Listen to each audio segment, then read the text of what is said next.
Welcome Huskies to our first ever edition of HTV Monthly. I'm Mina Sabet. And I'm Connor Stanley. In this new segment, the Media Tech class in HTV News write, produce, and edit an extended segment of Hersey stories for everyone to enjoy. In our first edition, we'll take a look at the boys cross-country team's adventure this summer, and then we'll hit the halls to see what's going on with the homecoming dance. We'll also get an inside look at the DECA Business Club and take a trip to one of Illinois' greatest natural treasures. So thanks for joining us as we kick off our inaugural episode. First, we start by exploring one of the closest knit teams in the building. It's a tradition for the boys cross-country team to go on a summer trip, and we got the inside scoop on their most recent adventure to Flagstaff, Arizona. The boys cross-country team has a tradition of taking a summer trip. We talked to Coach Jay Renaud and a couple of members about their latest one. We went to Flagstaff, Arizona. It's about 2 hours north of Phoenix, and the appeal to go to Flagstaff, Arizona was for a couple of reasons. One, it's situated about 7,000 feet elevation, which is really good for training and distance running. Another reason we went there was to meet Northern Arizona University's coach. They're a powerhouse in cross country. And the third was to meet a professional running organization out in Flagstaff, run with them, and do a Q&A. The best part about going to Flagstaff was it's beautiful there, and we were just running just up in the mountains at like 7,000, 10,000 feet elevation. Just amazing views as we're running like on the side of a mountain, you know, on like closed roads and stuff, and it's just an amazing place to run. The tradition started 2 years ago. We went to Colorado Estes Park and the University of Colorado, who is a traditional powerhouse in running. Last year we went to Eugene, Oregon, which is the headquarters of Nike, and the University of Oregon has a great track program, and we continued it this year with Flagstaff, Arizona. All right, well, so our other trip was in Oregon, and it's not really an altitude, and then this one was in Arizona, so it's like the training is like a lot harder because it's an altitude. So that was kind of cool just to see like our teammates like push it and like get closer because we're like pushing one another. But also I feel like our team this year was a lot closer just because in Oregon we were kind of like secluded, and by the end of the trip we like joined together. But from this we were just close right at the beginning. We just became close throughout the trip.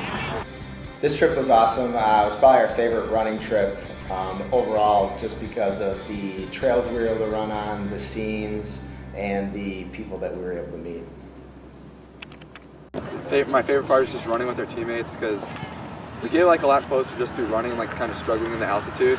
And like Grant Bonville said, I don't know if you guys know him, but he said we come in as teammates and we leave as a family just because it's like we get so close just through like through the training and stuff. So it's really kind of, I don't want to say life-changing, but it's really like interesting just to see how we change.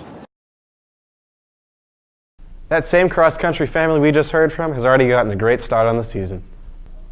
Homecoming is here, and although it's crunch time to find a date, there are still plenty of eligible bachelors roaming the halls of John Hersey High School. Hersey High School is home to over 2,000 students, but how many of those students have a homecoming date? We decided to hit the halls and see what all the hoopla was about. So, are you single? Yes. What are some qualities about you that you think girls would be interested in? I'm sensitive and very caring. Can we have your phone number? 1-847-977-6731. You are set, my man. You're set. So how are you doing today? I'm doing good. How about you? I'm all right. Thanks for asking. So at this time, do you yourself have a homecoming date? I think I do. It's not quite sure yet. Not quite sure. All right. Well, let's say said date falls through. What are some characteristics about yourself that the ladies might find interesting? I'm a funny guy, you know. Let's get something unique. Yeah, unique? I don't know, I'm easy to talk to. Just come up to me, you know, give me a little shout out. So, do you have a date to homecoming? No. Are you actively seeking a date for homecoming? Yes. What are some qualities you think that would make you a great homecoming date? I I look good. I'm funny. That is absolutely true. So do you currently have a homecoming date? I don't. Well, are there any qualities about yourself do you think the fine ladies of this school might find attractive? Yeah, watch this. Whipping my wrist, whipping my wrist, whipping my wrist, whipping my wrist. It's very impressive. Well, there you have it, Hersey.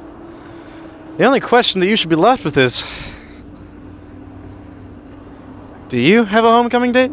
Let me tell you something. Any man who can do a double heel click is homecoming date material in my book.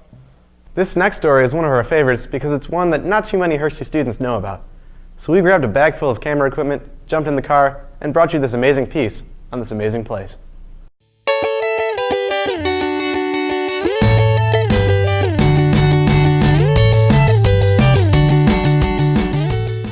Hey guys, welcome to beautiful Starved Rock State Park in Oglesby, Illinois.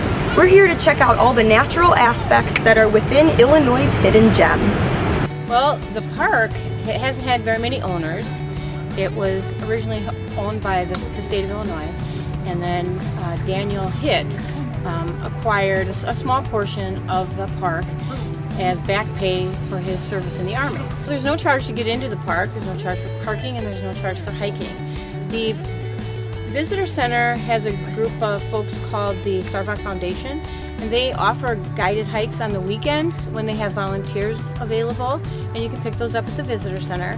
The foundation also does some, they have a migratory bird walk in the morning. They have the first day hike in January, and they have a fall colors hike, and those are all done by our Visitor Center. Now, up here at the lodge, we offer guided hikes that include a lunch. We offer that every Saturday and Sunday year round. We organize a mega hike, which is all the trails in our park with a lunch, and they get a shirt and 2 guides. So there's so much to do here in the park. I mean, 2.4 million people come to our park every year. It's just a huge number. There's just so much to do. I really just like the whole nature aspect of it. It's all really beautiful any time of the year. Well, we have 18 canyons with waterfalls. Really the best time to see the waterfalls are the spring. And then we have some overlooks. We have Starved Rock, which is our namesake. It's 125 feet above the river. And then there's Eagles Cliff, Lover's Leap, there's Beehive Overlook, Sandstone Point, and Hennepin Canyon Overlook. The Eagle Point was pretty cool. Is that the one that was looking over the water? Yeah, that was the water. That was looking over the water, definitely. Going back into nature, it's really important, I think, for kids and people, particularly when you're in a suburban or urban area. Just going on the hikes and seeing all the nature around you is just amazing.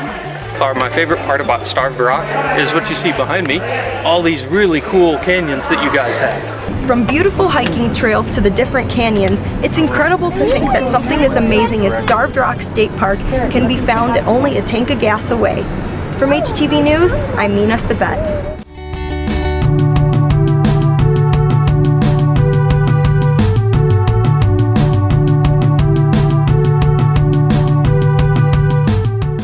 While fall is upon us, there's still plenty of time to head down to Starved Rock and enjoy the great outdoors. Fall's the prettiest time to be down there anyway. Straight out of Scranton, our last story gives us an inside look to one of Hersey's hottest clubs.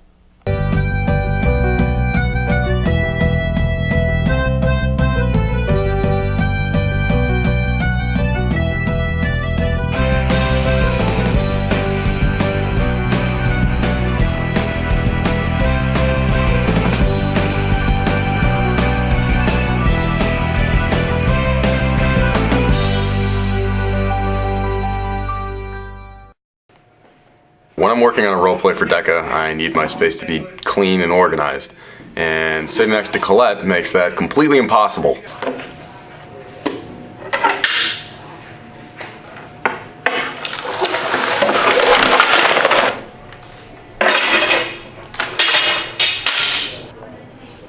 In DECA, you're given a mock scenario of a business situation, and you need to solve it in front of a judge. And Vesper is giving us a mock scenario to do as practice. Alright guys, my name's Mike. I'll be your judge for today. So whenever you're ready, you may begin. Amusement parks. Fun, exciting, scary. But too scary? We believe we have come up with the idea to guarantee ultimate safety at every amusement park in the country.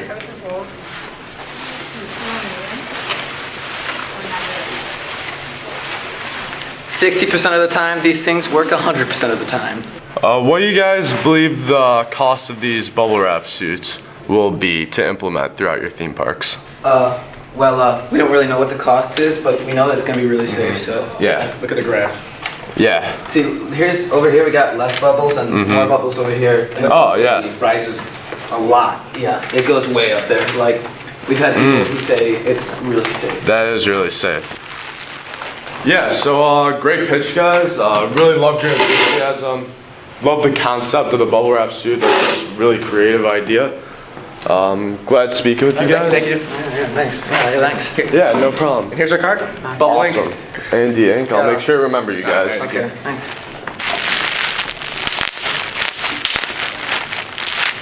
Be sure to keep your eye on the announcements for upcoming DECA meetings. That's all, folks. Thanks for joining us on our first episode of HTV Monthly. Be sure to stay tuned next month as we give a rare, all-inclusive look into Great America's Fright Fest for this year. Thanks again, and have a great month.